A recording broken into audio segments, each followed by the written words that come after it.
All right, joining us now on the line from Washington is Congressman Joe Sestak. He is running against Arlen Specter in the upcoming primary next year for the U.S. Senate on the Democratic ticket. Congressman, welcome back to News Radio 1020 KDKA. Thanks, Mike. It's good to be back. I understand according to my research here, you are the highest-ranking former military officer currently serving in the Congress. You were a Navy Rear Admiral at one time? Yes, actually I was a three-star admiral, vice admiral. I retired then when my daughter had a brain tumor, the same type as Ed Kennedy, Senator Kennedy. And because of how the great military care we get for health, I decided to get into Congress in my home district outside Philadelphia to try to have everyone have it. But if I could just say, just for one moment, if you don't mind, on this tragedy. Well, I wanted to ask you about that, yeah.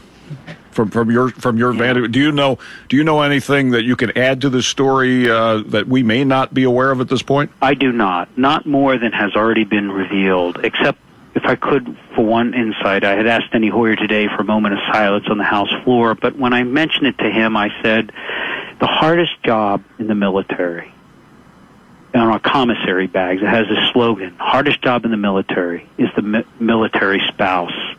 If there's anything I hope we keep in mind is the strain that has been placed upon our military families, where only 1/3 of 1% of all America's families are involved in the war directly, Iraq or Afghanistan, or have been. And for this to add to the strain that they're under, I think is something we've got to keep in mind and thank them for everything they do. Well, some of the reporting, the early reporting, and of course everything's in flux right now, as you know, but some of the early reporting is that this guy, this Nadal Malik Hassan, Army major, psychiatrist, was to be deployed to Iraq or Afghanistan. And of course, the logical, common sense leap is, that's probably why he went berserk. The fact is that Barack Obama campaigned on ending these wars, and that hasn't happened here. What has he betrayed his supporters and broken his promises in your mind? No. What he said during the campaign, which I was very supportive, end the war in Iraq, and we will be out with a date certain by the end of 2011. In fact, as you noticed, just in about the last month, there was a unit that was supposed to go there to backfill a unit, and they stopped it.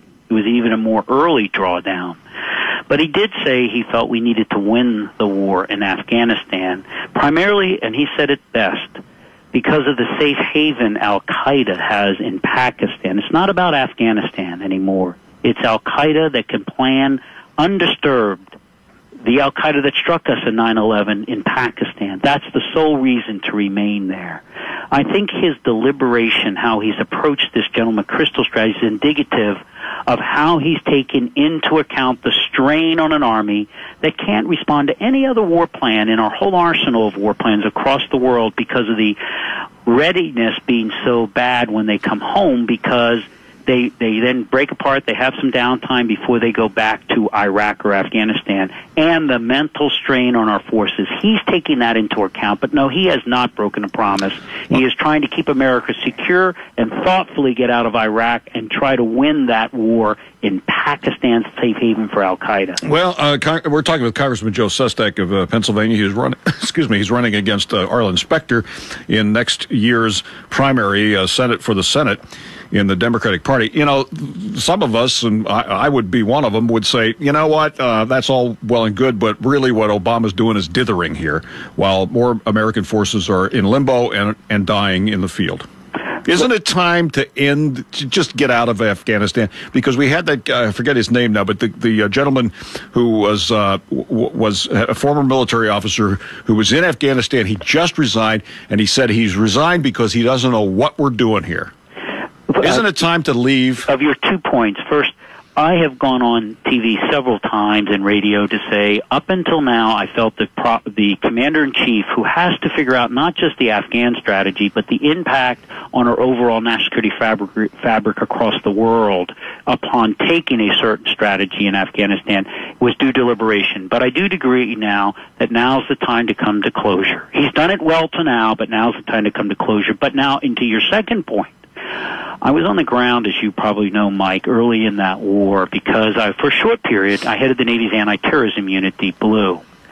And And then after I came out, I took command of Carry Battle retaliatory strikes and went back on the ground 18 months later and saw, because of the tragic misadventure in Iraq, how we took our eyes off Afghanistan. No, worse than that. It's when the CIA head, General Hayden, said 2 years ago, Al-Qaeda has a safe haven to plan against us in Pakistan. It should have sent chills up everybody's back. That area of the world, I believe, we should not give any open-ended commitment. However, there is the probability that working with Pakistanis covertly, because we can't go into Pakistan, and closing the door that the Taliban that's on that side of the border can't cross over, that slowly but surely they will exterminate the safe haven for Al-Qaeda and the radical Taliban. I am a proponent of this last opportunity before we redeploy, if the president provides benchmarks that will trigger exit strategy if we aren't being successful. No ended commitment, but I believe you and I cannot permit that safe haven to exist till we try to exterminate it. All right, I don't want to run out of time here. I'm sorry, Mike. Well, no, that's all right. Let's go back to the Fort Hood thing again. Would it be fair to say or not that this appears to be a one-man domestic terrorism attack? I don't know. I'd be guessing. I don't know whether it's something mentally. I don't know if it's something in anger. I do not believe that this was, and I heard another general speak on this on television, General Scales, who had ties into the Pentagon. He believes that the way he acted and what he's heard from his contacts, that this is not some sort of terrorist type of associated effort. Look, and I don't know if this is the reason, but I do know this. Upwards of 20% of our soldiers and Marines that come home have post-traumatic stress disorder. They're out there 15 months, they come home for 12, back out for 15.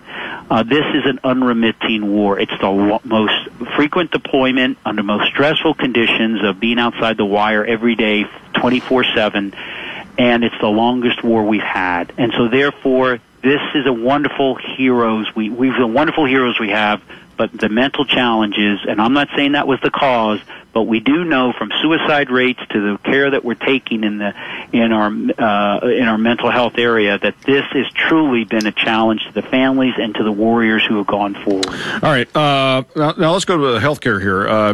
Americans, according to polling, Americans are not real happy with what you Democrats are doing, and you Democrats, you people seem to be hell bent on cramming this monster down our throats no matter what.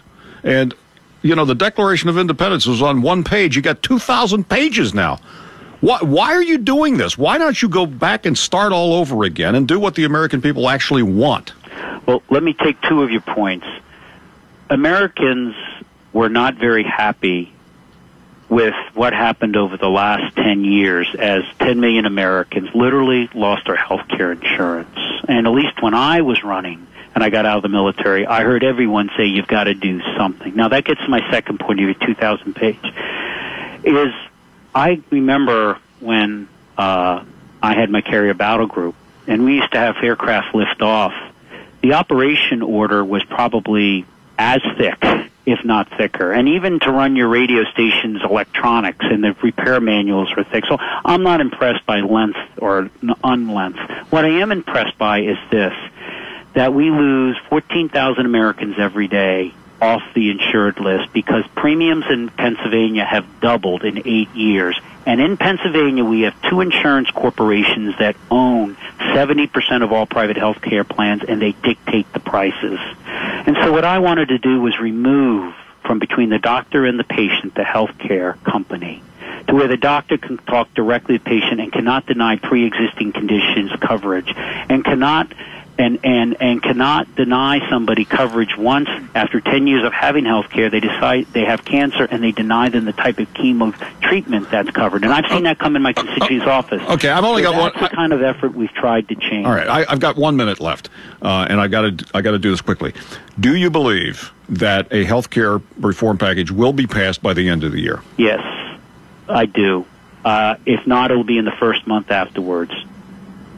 So if it doesn't make it by the end of the year, it's not, even though it's an election year. The Senate, let's hope people have courage. Look, I'm not in this for my job. I'm in it because Pennsylvanians are hurting, and they don't have their job, and they don't have health care, and I'm willing to fight hardest for it, because when you calmly walk through this bill, It will let those who have health insurance keep it because the cost of the premiums won't continue to skyrocket. That's why I'm in it. All right. Congressman Joe Sestak, thanks for checking in with us. Thank you so much, Mike.